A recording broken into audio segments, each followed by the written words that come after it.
But above all, thanks to our very special guests. We are to be cheerful givers.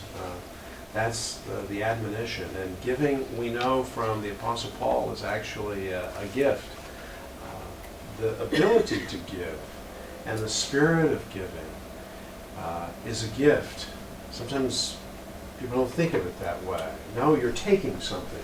But what we like to say is, no, we're finding opportunities for you to do that which you really feel called to do, that you have a passion for, that God has placed something on your heart to do something. So the connection of faith and generosity is just so, it's like love and marriage and a horse and carriage. They just go together so very neatly, theologically, but also just, frankly, you can talk to someone who doesn't look at the world theologically, and he or she's going to really relate to that. And then when you bring out the great data that, by the way, the more you give and the more generous you are, the better you feel and the healthier you are.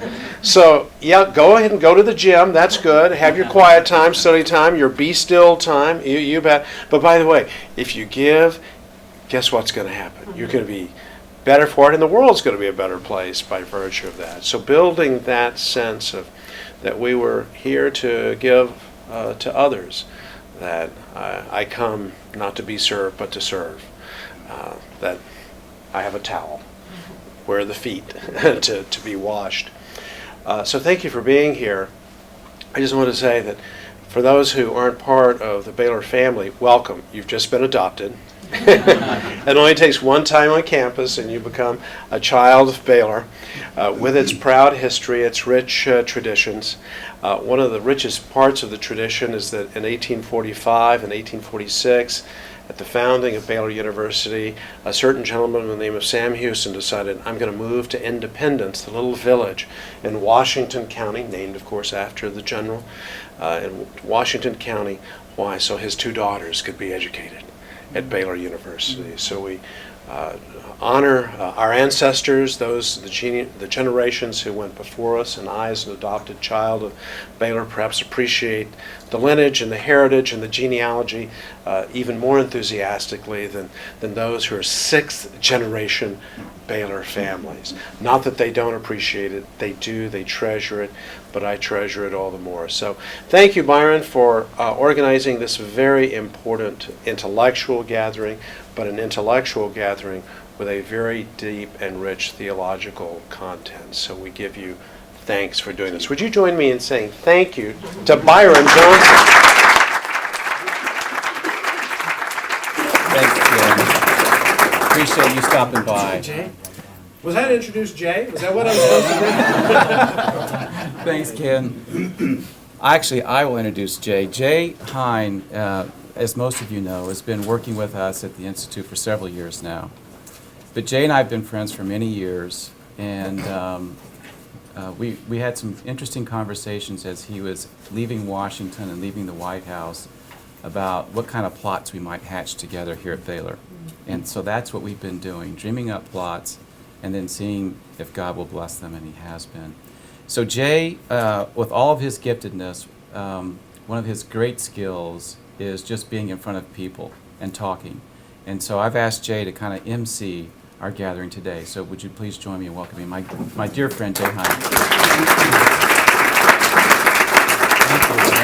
Thank you very much, Byron. It's a terrific honor to be a fellow at the Institute for Studies of Religion at Baylor University, and to be part of the family that Judge Starr just so eloquently described, and Byron has so dynamically conceived on his team. And today's conversation is of a piece, I think, with Baylor University.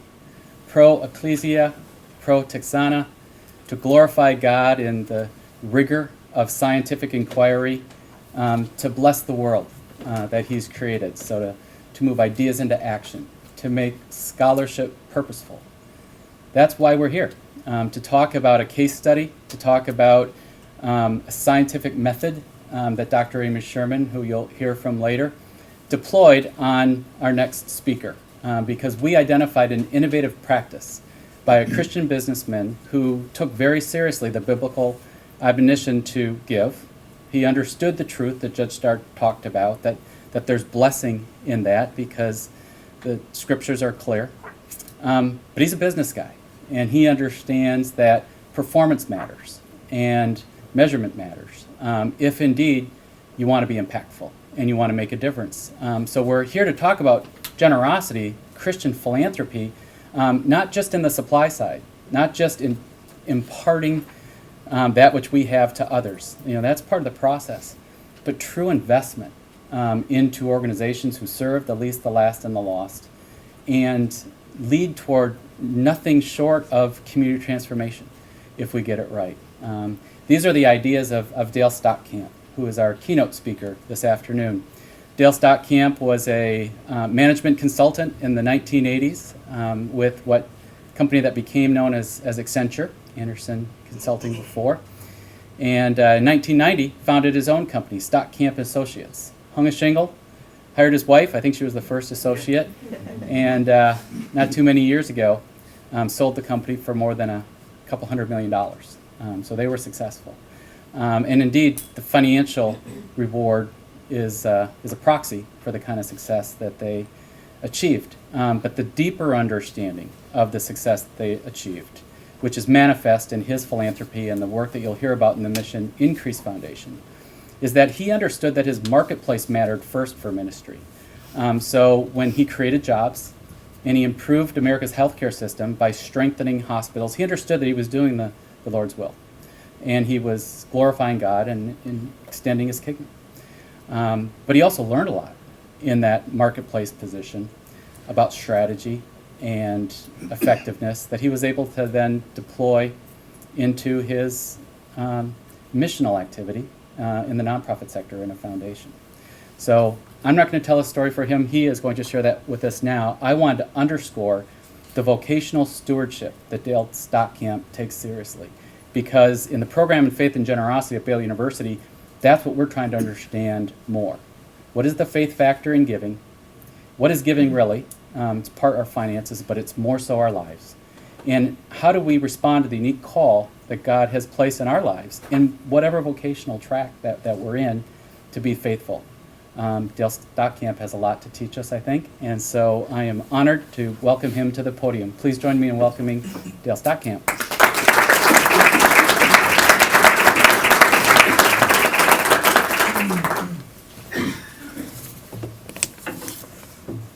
Thank you for those kind words, Jay, and thank you for the opportunity to be here at Baylor today. In many ways, it's a bit of a homecoming, or it feels like a homecoming in a couple of ways. One, the healthcare company that I did operate, one of the best clients, our favorite clients that we ever had was Baylor University, led up by a couple of great executives, Joel Allison and Lydia Jumanville, and they were just wonderful to work with. The other reason it's a bit of a homecoming is it's where our father, I've got my older brother Carl with me today, and our father took his first call. He was a pastor, Lutheran pastor, and took his first call to a little town called Otto, Texas, which we drove through today. Not a lot not there in Otto, Texas, but we were able to see that. We were able to see the hospital where Carl was born, and I'm sure glad that hospitals have changed their ways now. That was in Marlin. And the work that my firm does, or did in healthcare, was it helped hospitals improve their revenue cycle, or collection of receivables and payment. And when I heard that Carl was paid for with 2 chickens and a pig, I'm glad we didn't have to go through that. Can you imagine the government running that kind of a system in the future? But it is good to be here today. It's good to talk about faith and how it relates to generosity.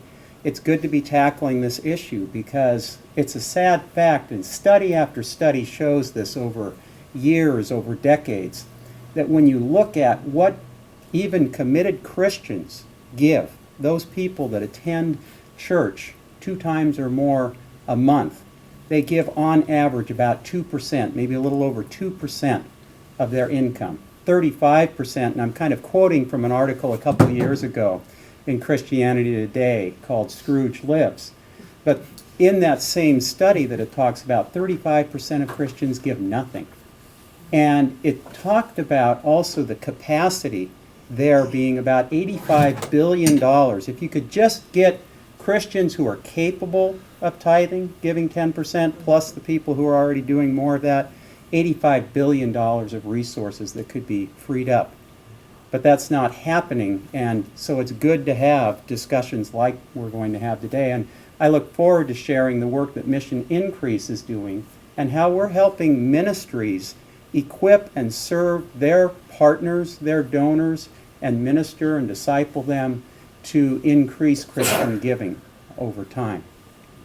Give you a little bit of background on me. As I explained, my dad was a Lutheran pastor, and just growing up, had the blessing of being in a house where we were taught from early on the importance, the responsibility, and the joy that comes with giving. And it was just ingrained in you that that first job you took, mowing lawns, which in those days was about $1.50 or $2 to mow a lawn, you would tithe with that or give more to that. That was just a responsibility that you had.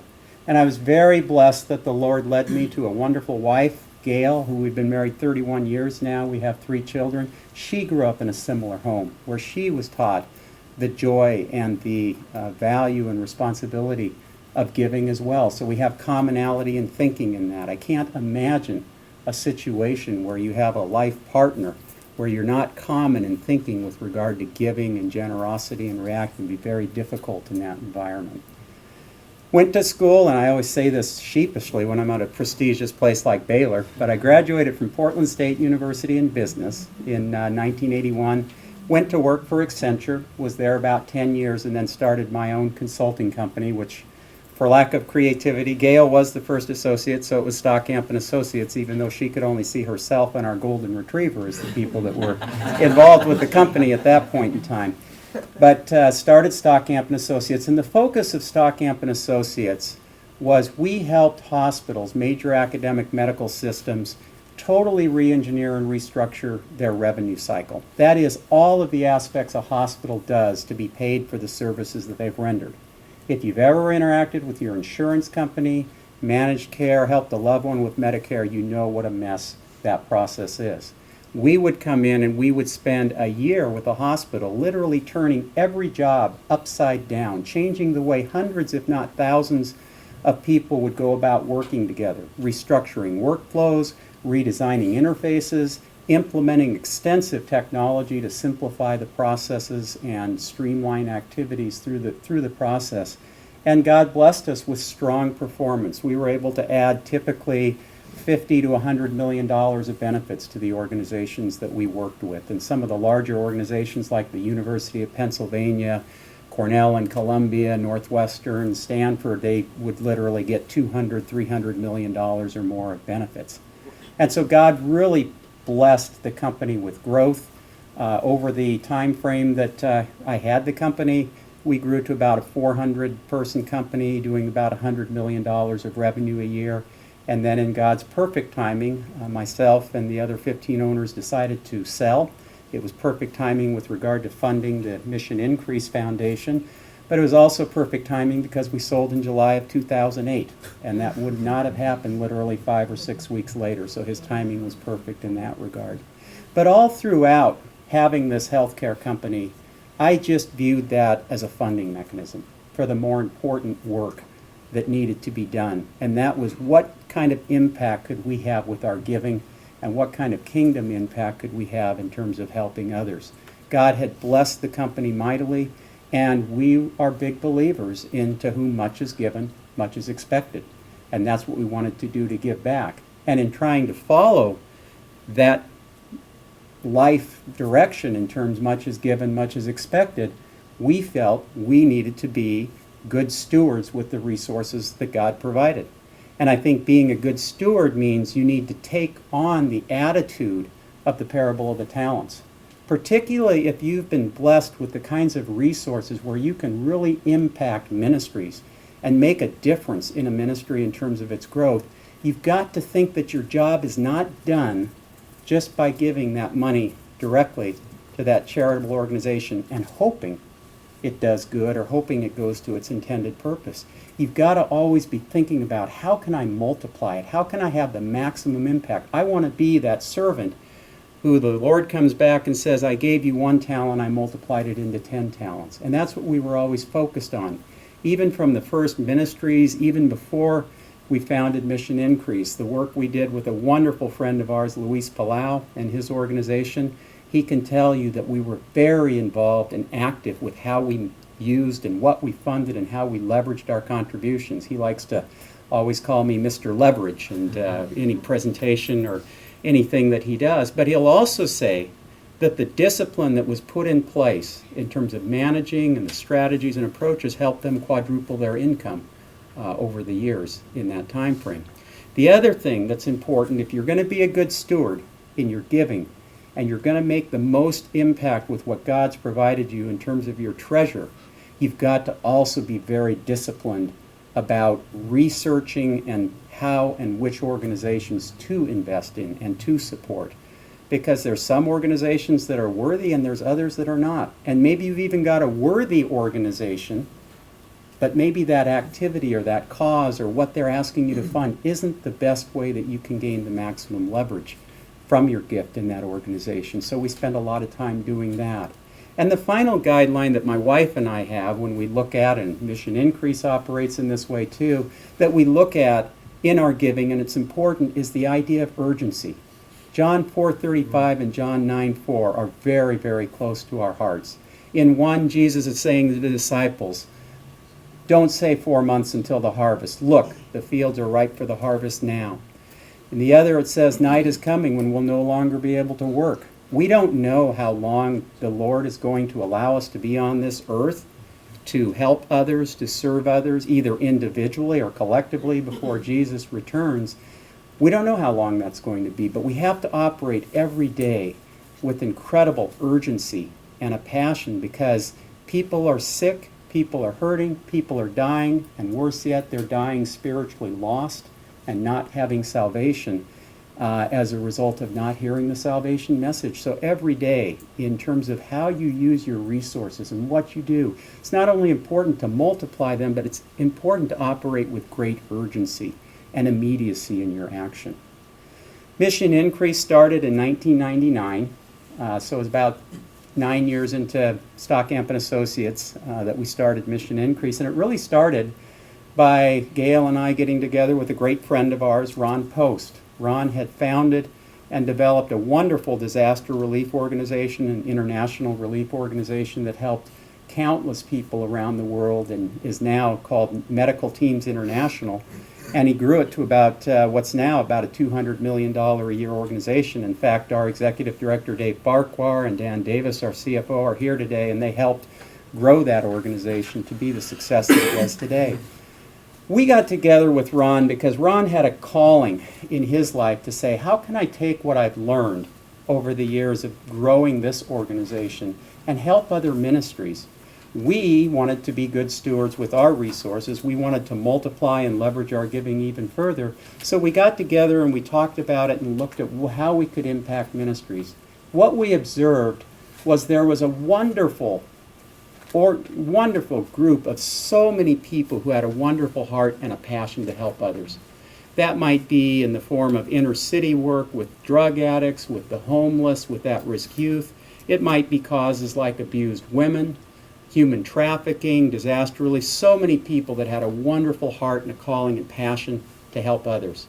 The trouble is that often they struggled and they lived a constant hand-to-mouth existence, and their ministry was really struggling. Because what often happened was that what did not accompany this gift and this passion was at the same time they did not necessarily have the time, the interest, or necessarily the skill set to run that not-for-profit as a business. How do you effectively develop strategy for growth? How do you bring your board along and have good governance? And how do you get the board into and being very supportive and a part of the vision? And if you ask any not-for-profit leader where they feel they struggle the most, where they feel ill-equipped, where they feel that they really just, part of the job they dread doing the most, it was the fundraising and development side of things. So we decided we're going to help these ministries, and we're going to do it in a different way from what often foundations do. We were not just going to give a man a fish, or in other words, we weren't just going to give them a grant. Instead, we were going to focus on teaching a man how to fish, teach them the skills of strategy development, of governance, of operating effectively and efficiently, and especially teach them fundraising concepts. Because we wanted to not have a dependency pattern and a one-time gift that's a consumable.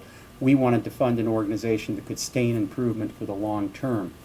So we started Mission Increase. It was focused on teaching training model. And one of the first things we wanted to do is we wanted to ground everything in biblical scripture and principles. One of the sad parts about fundraising, especially in some of the Christian organizations, is secular thinking has crept into that.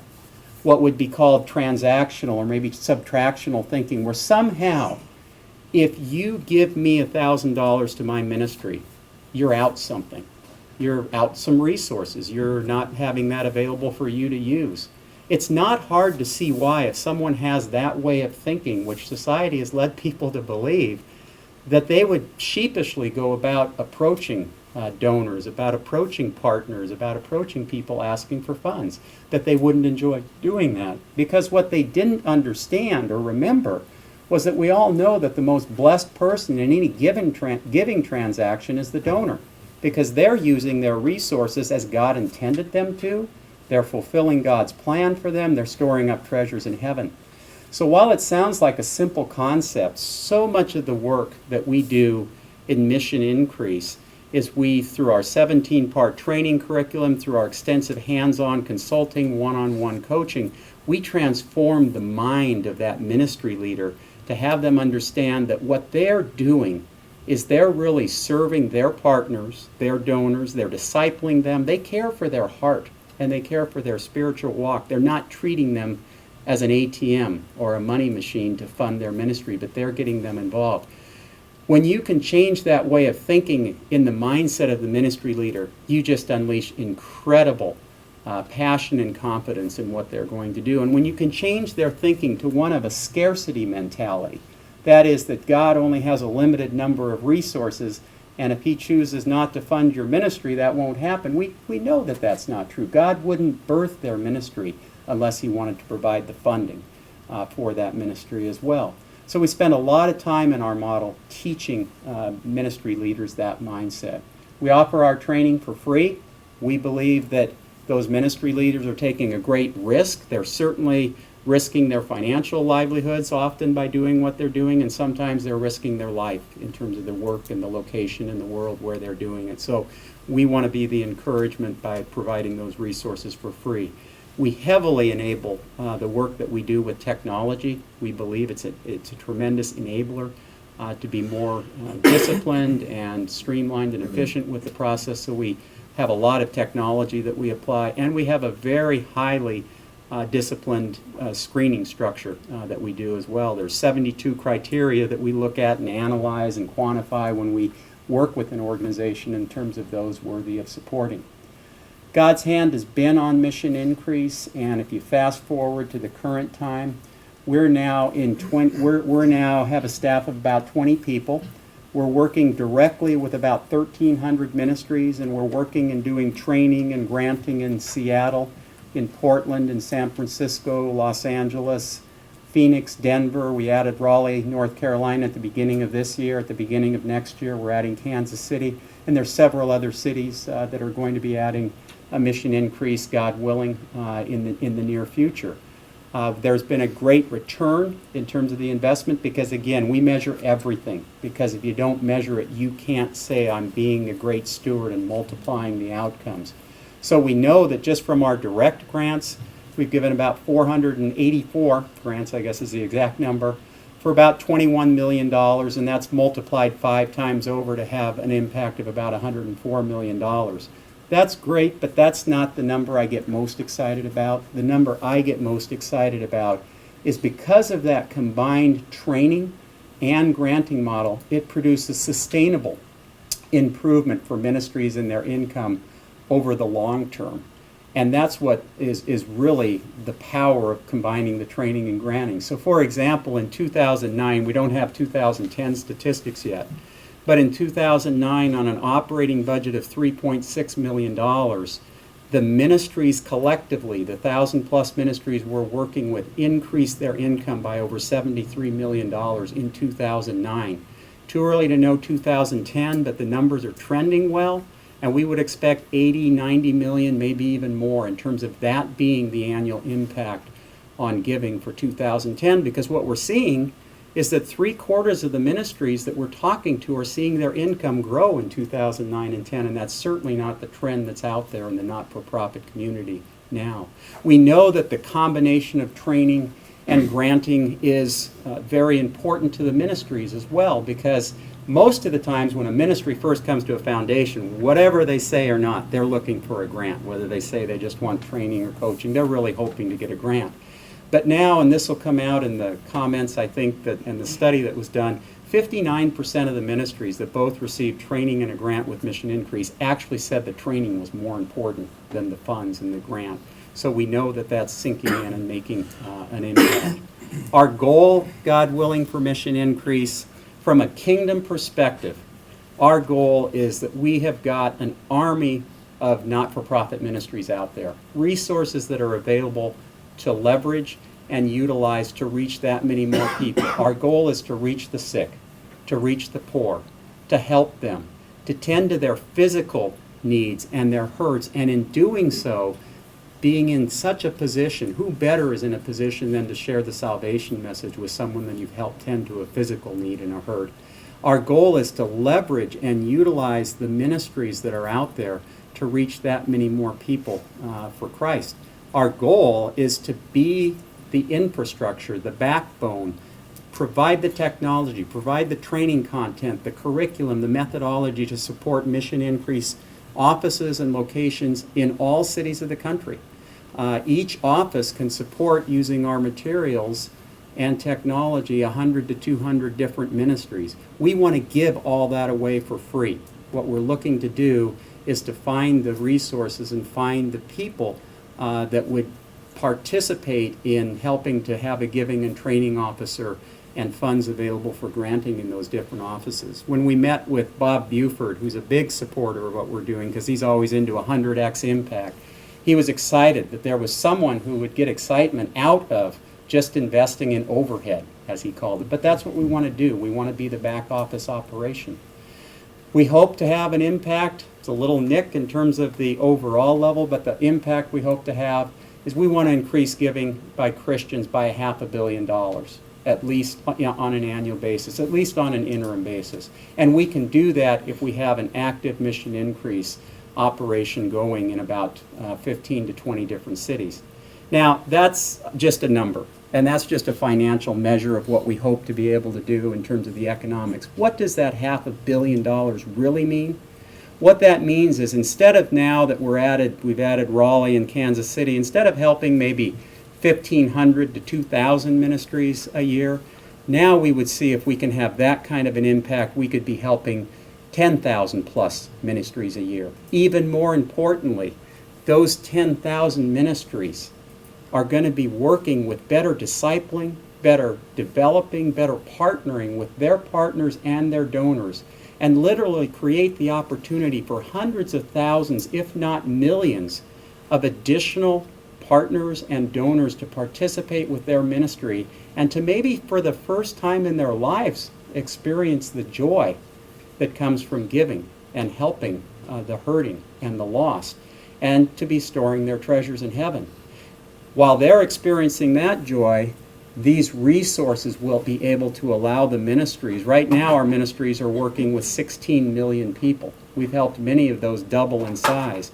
If we can take this and scale it to a much larger basis, literally tens of millions of people will be able to be helped in terms of their physical needs and have the salvation message saved. We see this as a big opportunity to be able to expand the kingdom and save people, not only physically, but also spiritually as well. We're excited to see communities being transformed. I wish I could take you to Portland, Oregon and see what it's like to have 200 ministries work together with great synergy who before didn't even know each other or were in competition with each other. That's happening in Phoenix as well, and Raleigh and other cities as well. And then for the people that do get involved with bringing Mission Increase to their city, we provide them with a tremendous opportunity to be a good steward, to come back and say, look, I had one talent, $1 that I gave, and I had a 10 to $15 impact, because there is a cost to bringing mission increase to another city. We don't have money coming our way. It's not about more income coming to us. There's a cost having local training and giving officer and granting. But to those people who participate in that way, it's a tremendous example to be able to multiply their talents as it commands in the parable of the talents. So as you think of us, just please say a prayer for mission increase, and say a prayer that God would provide as we go from city to city sharing the story, that God would raise up a champion in each of those cities, consistent maybe with Esther 4:14, where Esther was raised for a time like this as Mordecai challenged her.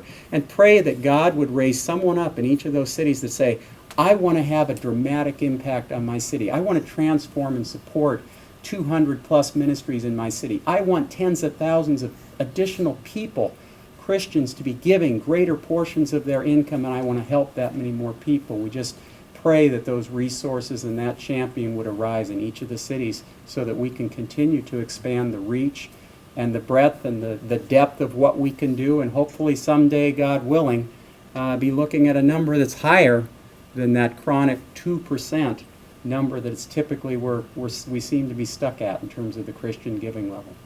Thank you.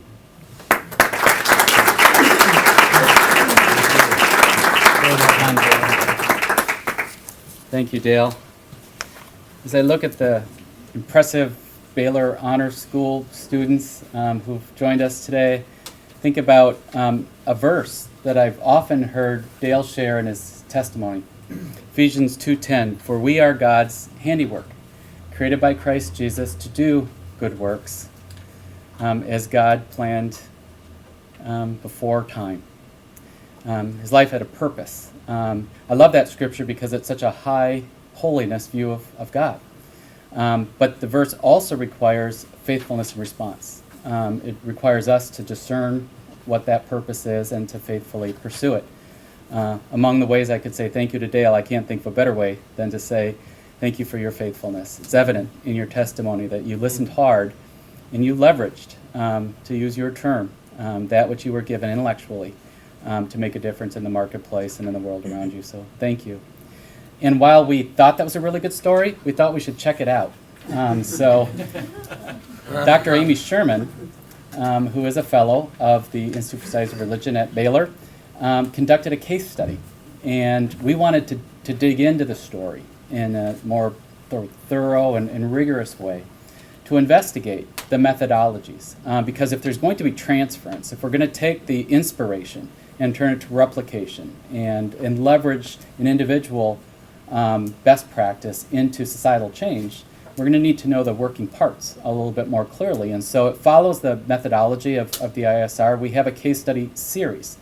It's scientific and it's rigorous, but it's not abstract. It's applied. It's pro texana. It's about seeing these ideas at work and investigating its relative impact. Because anyone involved in consequential change understands that some ideas work and some ideas don't. It's not one idea good or bad. And we wanted to dig inside the model. And you heard Dale speak to, that's not me. You heard Dale speak to the why and the what of his model. What you'll hear from Dr. Amy Sherman is the how to a degree, but also the how's it doing. Amy Sherman is perfect for this work. Sorry, that's hers. So that was my cue, I think, actually, that I'm done. So quick word about Dr. Sherman. She is a rigorous scholar, the PhD. I think this sort of typifies the Amy Sherman that I admire. Her PhD, which was earned at the University of Virginia, her dissertation was published by Oxford University Press, so very prestigious. What was the work that she did, the field research? Well, she's on the top of a mountain that she had to sort of pass guerrilla warriors on the way in Central America to get to, which I believe she didn't tell her mom until after, so that she could study the farming practices of the faithful, the Christians, in one part of the mountains region against the animists, who had a different view of creation and the other. That began a long journey for her as a scholar practitioner, seeking to understand the faith factor, how faith motivates others to be the faithful to be engaged in societal change. And then using her research skills to find out what works, what doesn't, and why. And her latest project was a case study on the Mission Increase Foundation. Without further ado, Dr. Amy Sherman.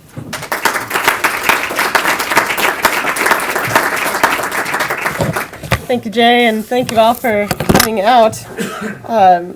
I was the one that had the really quite a privilege to get to spend several months, mostly in 2009, hanging out with the Mission Increase folks.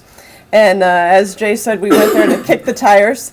And that involved, in terms of our methodology, a couple of site visits, a lot of interviewing of staff and constituents of the organization, and then also the composition and execution of a fairly in-depth study of the constituents that Mission Increase Foundation works with. We were able to generate responses from about 450 of Mission Increase's constituents to try to really determine what value MIF had brought to them and their organizations. So the bottom line, I think, that we concluded was that this was, in fact, a unique approach and an effective approach. So I like to think of Mission Increase Foundation a little bit as a hidden gem in the philanthropic sector. As many of you know, that sector is very, very large.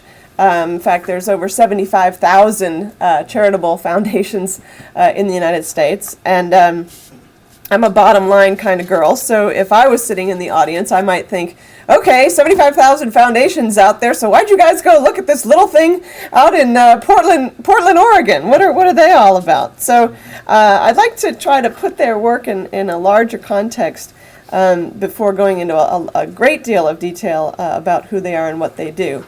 But as you heard from Dale, Mission Increase Foundation isn't just about writing grants, writing checks to organizations, but it's really about the work of transforming how nonprofit leaders think about fund development and strengthening the organizational capacities of these nonprofit organizations so that they can better implement their mission.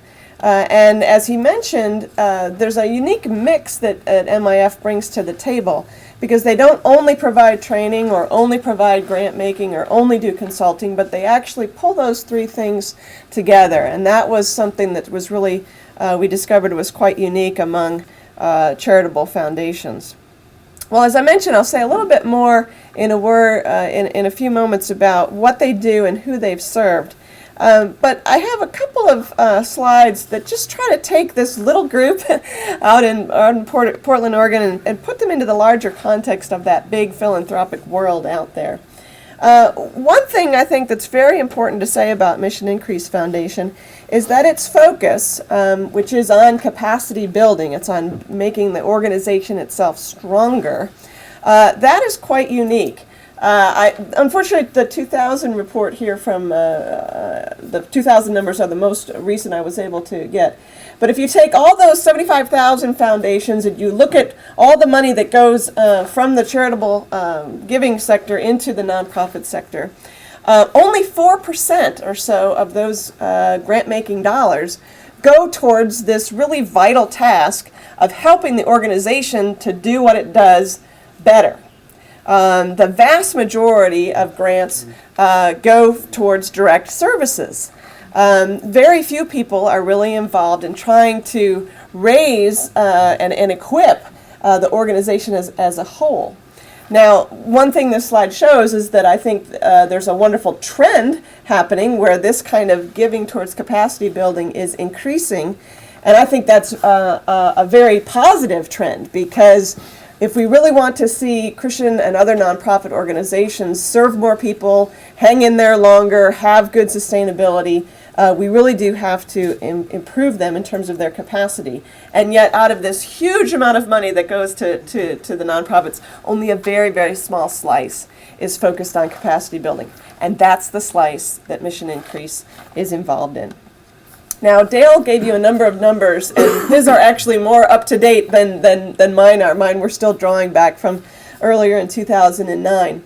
But what I wanted to do just with this slide was give you a quick snapshot. Mission Increase has been around about 10 years. As Dale mentioned, actually now they're giving us more, about like 21 million in total. But here they are, this little foundation. Not very many people have heard of them. And you start stacking them up against some better known foundations with a very large number of total assets. And just look there at the amazing impact that this little organization out in Oregon has had compared to these really big players. Now, unfortunately, the other foundations hadn't had any one particular 10-year initiative in capacity building, so I wasn't able to do quite an apples to apples comparison. But if we were to simply take the numbers and multiply them by 2, you would see still that this small foundation is having a much, much larger impact than even these organizations that have this huge amount of money and resources that they could pour into capacity building. So that's sort of MIF's approach in an overall context. I also wanted to sort of get a sense of, okay, well, let's take a 1-year snapshot. So I tried to find a number of foundations that are part of that 4% of that little slice of giving that goes towards capacity building.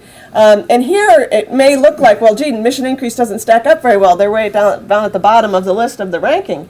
But what I want to point out to you is the massive difference in this column. Here we have a very small organization reaching over 1,000 organizations now, and someone as big as the Packard Foundation at over $6 billion, actually only doing about twice as much granting as what Mission Increase has been able to do.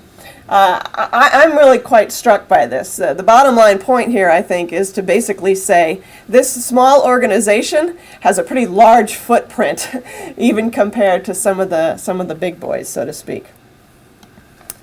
Well, as I mentioned, what Mission Increase does involves a mix of grant making, training, and consulting. And as Dale hinted at, not only is that mixture itself rather unique, since many foundations only do grant making or only provide training, and here's an organization that brings those things together. Another part of the uniqueness of their approach is that the content of what they're actually doing in their training is significantly different than traditional models of fundraising. The paradigm that Mission Increase follows is called transformational giving, and it would take me about 2 hours to really clearly articulate what transformational giving is all about. But this slide here highlights kind of 3 signature characteristics of this paradigm. One is that in this understanding of transformational giving, you don't just measure the success of your fundraising efforts on the sole factor of, well, how many more dollars actually got brought in. That's obviously a very legitimate and important criteria of success for an organization that's teaching people how to fundraise. But in the transformational giving paradigm, success is really more about increasing the commitment of that donor base to champion the cause of the organization, so that those individual donors become more personally engaged. They begin bringing more of their own resources to the table. But then they actually become advocates and champions of the cause that the organization is forwarding. And then they actually begin doing a lot of the work of doing the fundraising. That the staff really isn't the one primarily tasked with raising the money. The task of the staff is to disciple its donors so that the donors become advocates and champions of the organization, speaking the message of that organization to their sphere of influence so that they can bring all of their folks along, and you see this real multiplication effect. Now, Mission Increase has selected a particular slice of the nonprofit world for its focus. As Dale mentioned, they are focused particularly on Christian nonprofit organizations that are involved in providing direct social services, such as helping the homeless or being involved with youth. And moreover, within that collection of Christian nonprofits, they're particularly focused on smaller, more grassroots organizations, those that have annual budgets of only between $200,000 and $2 million a year. one of the interesting things we learned through our survey research with regard to the characteristics of Mission Increase's constituents is that 2/3 of them came to Mission Increase with very, very little prior background or knowledge about fundraising or donor development. And so obviously this is a particular arena of training that many, many Christian nonprofit organizations need a lot of help in. Well, Dale is Mr. Leverage, and one of the things that's been very impressive about Mission Increase has to do with the way that the dollars invested through the foundation have achieved leverage. Now, part of that leverage is achieved by the fact that virtually all of the grants made by Mission Increase are in fact matching grants. So built right into the structure of the philanthropic model is the desire to multiply the resources. But what's impressive about this particular statistic is that 5 out of the 6 branches of Mission Increase have not only been able to double the impact, which is what you would expect in a matching grant program, but in some cases, if you look at Portland, there's been over a 6-fold increase, or in Phoenix, over a 3-fold increase, or in Seattle, in San Francisco, 3-fold increase. Now that, I think, this slide is sort of my slide for donors, potential donors. The idea here is, my goodness, why wouldn't I want to invest my money in an organization? I'm looking for a good return on investment. Why wouldn't I want to invest my charitable dollars in a group like Mission Increase Foundation? Look at how much further they are going to go. Well, Mission Increase is, at the end of the day, involved in helping people to raise more resources. So it was very important as we kicked the tires to simply ask the question, well, all these groups come for training, and do they actually raise more money? And as Dale mentioned, you heard some of those numbers. And the basic answer to the question was yes. The performance of these organizations did improve as a result of their involvement with Mission Increase. It did matter, though, how much they were involved with the foundation. What we did with the 450 survey responses was assign involvement scores to each one of them, and we calculated involvement scores based on the number of trainings that the organization had attended, the number of people from the ministry that had come to the trainings, the number of hours that they had received coaching or consulting from Mission Increase, whether or not they had received a grant. And then we took those scores and divided the pool of its constituents into these 4 particular clusters. And as you can see, there's a very straightforward relationship between the degree of involvement, basically how much of the Mission Increase banquet did the nonprofit leader digest, and the more they ate at the banquet, the better they did in terms of their revenue generation. The findings were the same with regard to revenue diversification. And this, of course, is another really important symbol of healthiness in nonprofit organizations. Not just that you're increasing the overall amount of your revenue, but that your revenue is actually coming from a variety of income streams so that you're not overly reliant on any one particular stream, because that would affect your sustainability over time. And here again, we see that the more intensively organizations were involved with Mission Increase, the greater likelihood they had to have increased their diversification of revenue.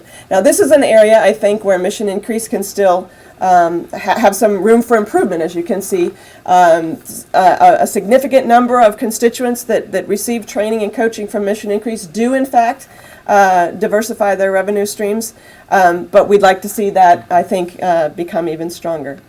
And then finally, as I mentioned, Mission Increase is pursuing this strategy of transformational giving, which is different from the transactional or traditional or subtractional model of fundraising that Dale had mentioned. And so it was important for us not only to evaluate the organization based on traditional measures like, well, they're a fundraising group. Let's see how much more revenue these organizations are raising. Well, they're a fundraising group. Let's see how much better are they doing in terms of diversifying their income.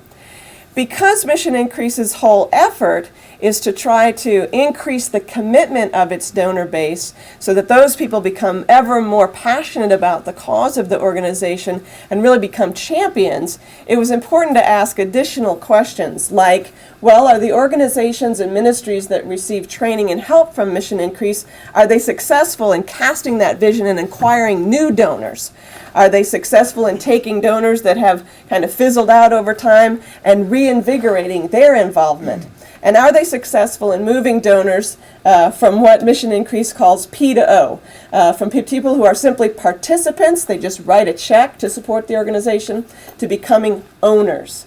Those champions who will really take responsibility and ownership to say, as a member of this nonprofit, as a champion of it, I want to use my involvement, I want to spread this cause to my sphere of influence and bring more resources to the table.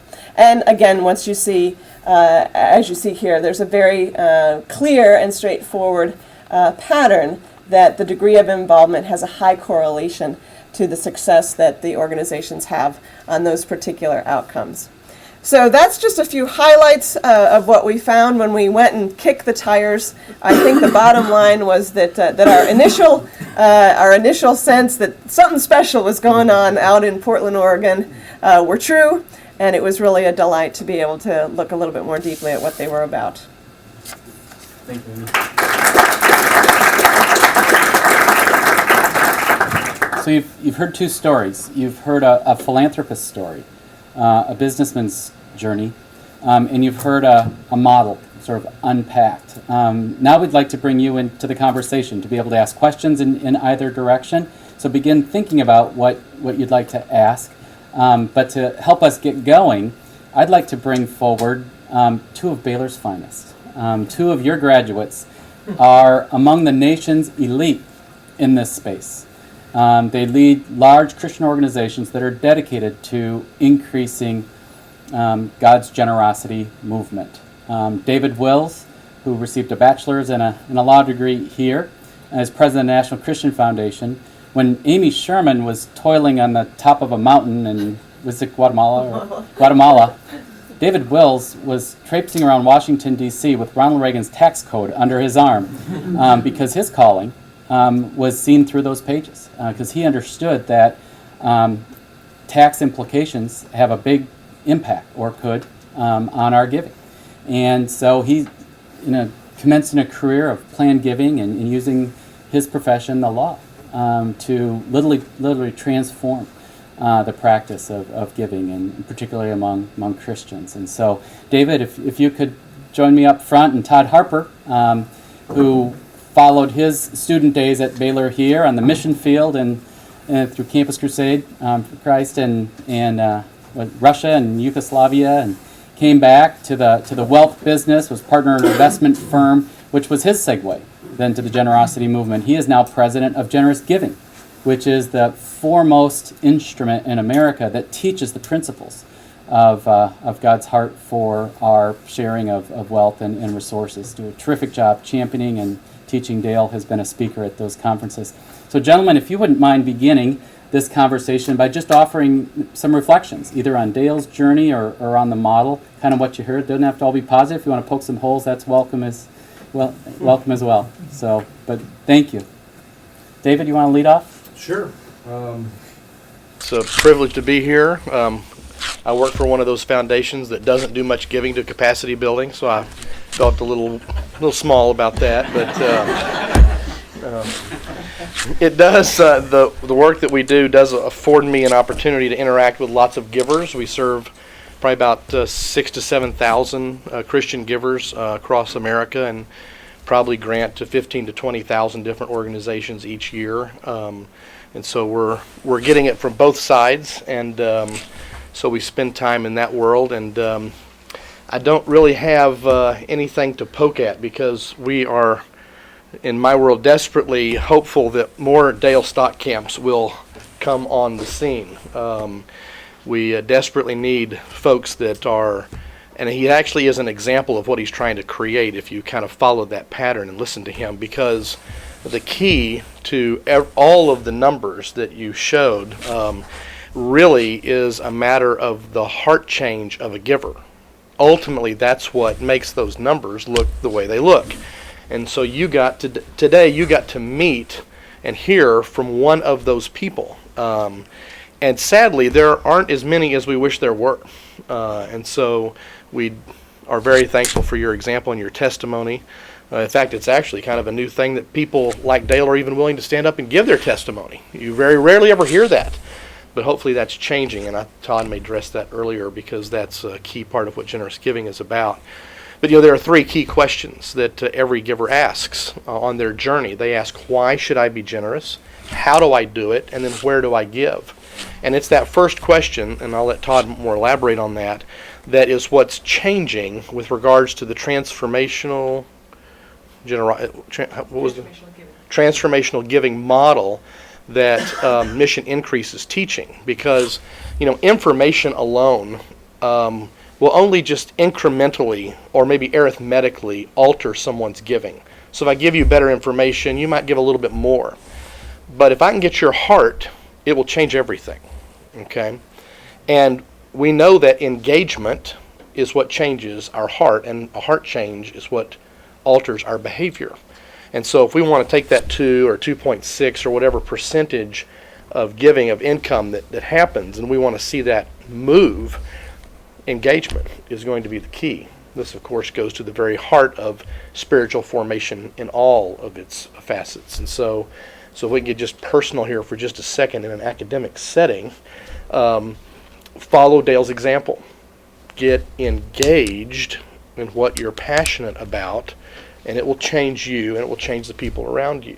And that's kind of the big message for what I'm hearing. A couple of things, just a couple of other points. I don't know if there are any development officers in here, but it is a field that's going to change dramatically. And we've been sensing this for years, and the model is bearing this out. The future of people that raise money for nonprofits will not be raising money from donors. They will be shepherding givers that will be doing the fundraising in the future. And that's a big trend change. But what happens is you can't help it. If you stand Dale up and ask him to talk about something, you got 3 minutes before Mission Increase comes out of his mouth, max. And maybe 3 seconds, okay? It's just because he's wired, he's engaged in that, and therefore he shares it. It kind of makes you want to invest in Mission Increase, doesn't it? It's a pretty good deal, isn't it? Well, pick your organization, pick your passion, get engaged, and then you'll start to do the same thing, and the dominoes will start to fall. I will tell you that I can speak just slightly from a research standpoint, because I've met with the Mission Increase folks and looked into their model somewhat. And what happened in 2009 was really the kicker, in my opinion, for the validity of what Mission Increase is doing. We're in the business of getting contributions from lots and lots of people. We'll have about over $500 million of contributions this year will come in from probably about 4,000 or 5,000 of those givers. 2009 was a bad year for giving. It was a bad year for churches. It was a tough year for parachurch organizations. And the statistics of Mission Increase in 2009 are the inverse of what happened out there in the world of giving. And now you know the reason why, right? We all know the reason why. Because their model, their training, encourages engagement so that your heart is captured. And where your heart is, there your treasure will be. And then if I can get your heart and I can get your treasure, then I can get your voice. And you'll replicate, and around and around and around it goes. So, just a few comments. Well, thanks, David. David mentioned 3 questions, why, how, and where. And generous giving exists to really answer that why question. Why should we give? And what are the biblical motivations for giving? And really what we do more than anything is we tell stories of generous people. And so Dale and his wife Gail attended one of our conferences, shared their story, and went maybe a little bit more into the why they were generous in addition to how Mission Increase works. And for the past 10 years, I've had the opportunity to meet people like Dale and Gail who are just kind of living extraordinarily generous lives. And the thing that to me is so compelling is that I've never met any person who's living generously who is miserable. I mean, which is part of why I'm excited about this whole faith and generosity thing, and studying the effects of generosity and the impact of faith on generosity and the fruit of generosity in our own lives as well as those around us. I mean, it's just a win-win-win deal. And I think, hearing Dale talk about, you just sense his passion around what he's doing. Does anybody feel sorry for Dale? So he gave away all that. I mean, he's giving all his money away. I just feel so bad for him. And it's so interesting. I meet people who are giving, radically generously, just in ways that most of us have never met or even heard.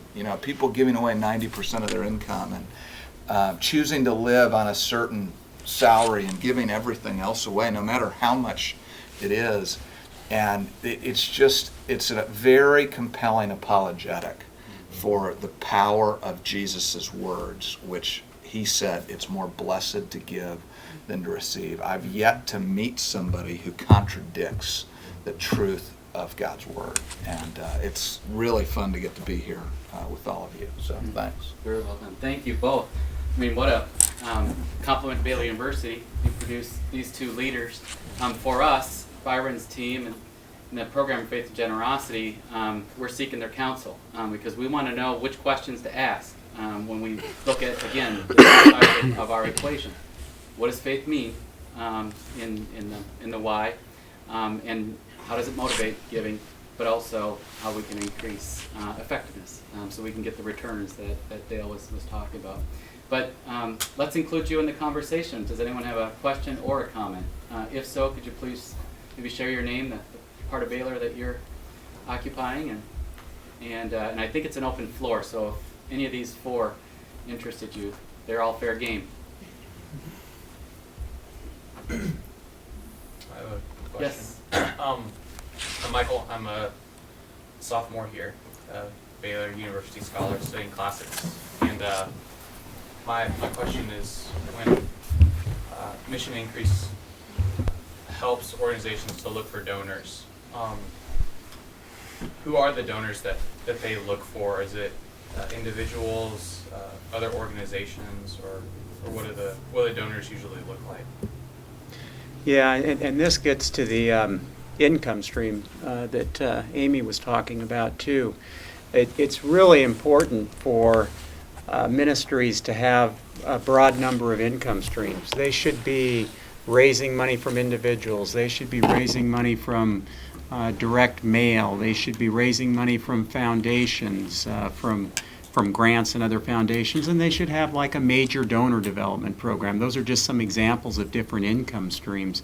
And the sad part about it is when we first start working with ministries for the first time and you ask them to break down their income streams, they look at you with some blank look because they don't know. Or, worse yet, they only have one income stream. And that's a recipe for an organization that's going to be out of business soon. How many organizations have there been where you've had maybe a ministry that was totally dependent on a major donor, the major donor changes or passes away and they're out of business, or maybe they relied on a grant from a foundation and that stopped and they're out of business. So in terms of your question, first of all, in terms of where we seek them and train and teach them to how to find their donors, first of all, we teach them you got to diversify your income streams. Then we help them in all of those different areas. Individual donors, will work with them and say, who's actively engaged in your ministry right now and supportive? And it better start with your board. Because if you've got a board that isn't living the life of participating in that ministry, supporting, helping advance it, and giving sacrificially to it, you don't have the right board composition.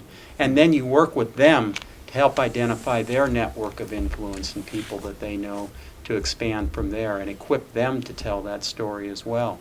Then the other donors really depend on those other income streams, help pointing them to foundations. We take great pride in the fact that many of our ministries that we've helped teach to train grants go out to foundations and get their first grant request or a grant from those organizations.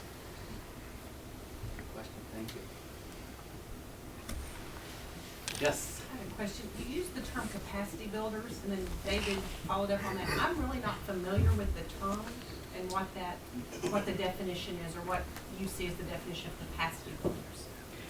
Capacity building is basically strengthening the organization's effectiveness by looking at a variety of issues like their sustainability, whether they have a strategic plan, what are their governance structures, how strong is their board, are they ever even showing up to board meetings, as well as whether they have their IT capacity as part of it, their communication strategies, how skilled are they in doing donor development, all of those issues that have to do not so much with the actual feeding of the homeless, but the taking care of the organization so that it has sustainability and longevity and health and order in order to be able to keep doing that good work. An easy example, simple example would be Mission Increase funding a development person at a small, so they're motivated to invest in that capacity building so that that organization can function better. Which runs counter to the mainstream nonprofit story, because philanthropy, large and small individual donors, they want to go to the next new thing, or to the direct services, very compelling story. And we hear conversation in the nonprofit sector space about how come we can't get that infrastructure to zero? We want it all going to the direct. I mean, there's a serious question posed, completely ignoring the conversation we're having today, that the health of the organization will extend the mission proportionately. Yes?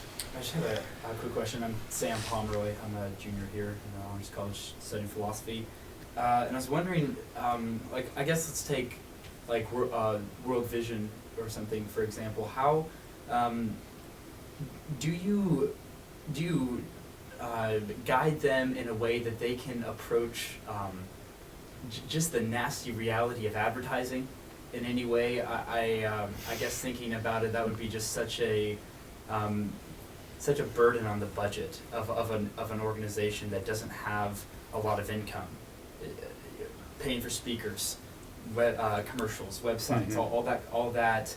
It seems like would be such a high cost, especially in this day and age. And I was curious if your model dives into that with them and talks about more effective ways of advertising. Yeah. Well, first of all, with organizations like a World Vision, we do get some of them that do participate in our training, large organizations. We don't grant to those organizations and work with them on capacity building through grants, because our philosophy is that they've got enough resources to use. They've got a development department to be able to do that. And so typically, as Amy pointed out, the organizations we work with have annual incomes between $200,000 and $2 million. But yes, we do work with organizations on how do they get their message out. It might not be in the form of advertising, but we give extensive consulting and work with them in the area of things like their communications with their partners and their donors, like in the form of newsletters. We had one organization, I think, that sent out about 26 newsletters a year to organizations. What do you think is happening with those 26 letters? They're going straight in the garbage and being ignored. And we had to work with them and educate them to be more effective, to streamline that, and to complement and supplement it with other things. Because it's amazing how many organizations will do that. There's others that have spent incredible amounts of money either outsourcing or doing direct mailing that wasn't having a commensurate return. So we had to educate and teach organizations, use this money this way instead of this way, and you'll get a 4 times greater return. Yes? I'm Preston Nancy. I'm a junior in the Honors College studying theology and literature, and I sort of have a question comment for all of you. I've been able to do a little bit of work on a small scale with some nonprofits, one of which works with men who are in prison and houses their families during that time for them. The other is with women who are taken off the street so that they can be brought back into a more stable environment. And largely what I've been able to do is help produce documentaries for them, little snippets that can be shown in churches and larger organizations for that. Great. And I'm hearing you all talk a lot about how story is becoming the new key. And I wonder if maybe each of you in some way could maybe comment on where you see story going in the future. I was thinking very much about how 2009 was a very bad year for giving, especially with things like Lottie Moon and other type of mission works. We saw a lot of suffering there. So how do you envision story as a form of advertising that's not advertising, as becoming increasingly real for us in the future? Yeah, well, I would say that story is incredibly transformative. That's how you get that heart. That's how you get that heart engagement. What really struck me about Mission Increase, though, is the way that they counsel nonprofits to tell their story. You can tell a story that's basically all about, we're organization X, and look at all the amazing things we do. We do this, and we do that, and we do this, and we do the other, and here's this great thing we do, and we do, and we do that. And you can send us a check. And you can, you can play a part in that. Here's the number to call to send us your Visa number. And so the story becomes all about, look what we're doing, and you get to sort of, support it a little bit.